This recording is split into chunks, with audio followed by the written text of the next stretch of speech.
আজকে আমি ভাজি করছি গাজর দিয়া, তারপরে আলু দিয়া, ফুলকপি দিয়া। হ্যালো গাইস, আসসালামু আলাইকুম। কেমন আছেন আপনারা? আশা করি ভালো আছেন। আপনাদের আমরা ভালো আছি আলহামদুলিল্লাহ। এটা পুঁই শাক, মানে পুঁই শাকের বিচি, তারপরে আলু একসাথে করে কুটে নিয়েছিলাম। তখন এই যে ভাজিটা আছে না, ওটি বসাই দিছি, মানে সাথে আবার কাঁচামরিচ দিছি আর হালকা একটু মরিচের গুঁড়া আর হলুদের গুঁড়া দিয়ে দিছি। ভাজিটা খাইতে অনেক ভালো লাগছে। আর এটা আমি গুঁড়া রেখে ভাজি করে নিতেছি, কোনো এক্সট্রা পানি দেওয়া লাগবে না, মানে তলের ভিতরে সিদ্ধ হয়। বাস এটা খাইতে অনেক ভালো লাগছে। এরকম ভাজি খেতে কার পছন্দ হয় কমেন্টে জানাইবেন। আর আমার মামুনি ভাজিটা দেখার পরে বলতেছে, আম্মু রুটি বানাও।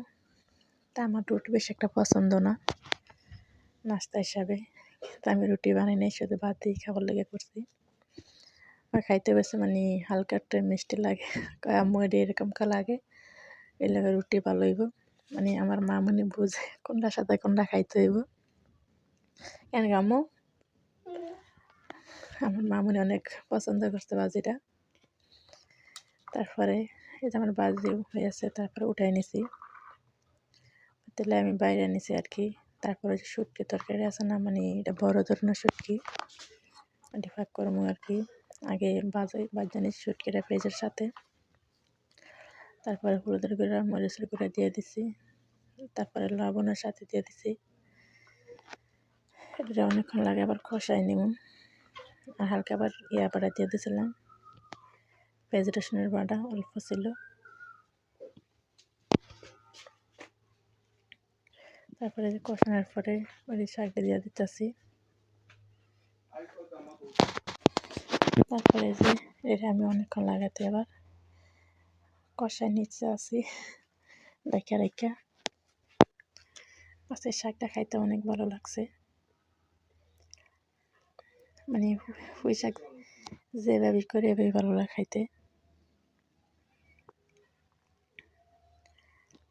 মানে অনেকটা ছিল, কম অনেক অল্প একটু হয়েছে।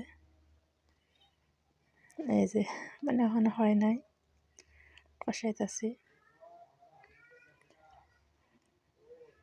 অনেক সুন্দর কালারটা, শাকের সাথে আলু দিলে যেরকম কালার আগে দেখিনি, কিন্তু অনেক সুন্দর হয়েছে কালারটা। আমার তরকারি ফ্রাই হচ্ছে, তারপর আমি ধনিয়া পাতা দিয়ে দিচ্ছি সাথে। ধনিয়া পাতা